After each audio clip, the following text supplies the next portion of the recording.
President Donald Trump posted a trio of tweets Monday night that appeared to center on Puerto Rico's fiscal debt as the devastated U.S. territory struggles to recover from powerful Hurricane Maria. After commending the recovery of Texas and Florida, which were lashed by Hurricanes Harvey and Irma, respectively, Trump tweeted Monday Puerto Rico, which was already suffering from broken infrastructure, massive debt, is in deep trouble. Trump continued, its old electrical grid, which was in terrible shape, was devastated.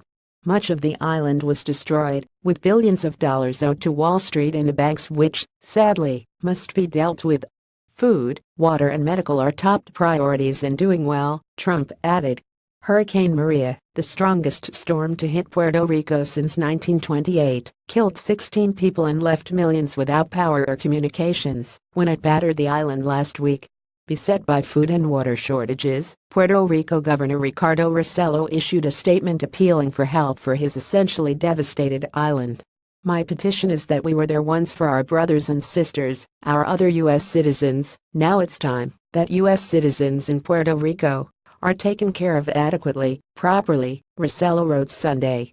On Monday, he called for greater federal aid and appealed to Congress to pass a relief package and treat Puerto Rico like any other U.S. state, Politico reports.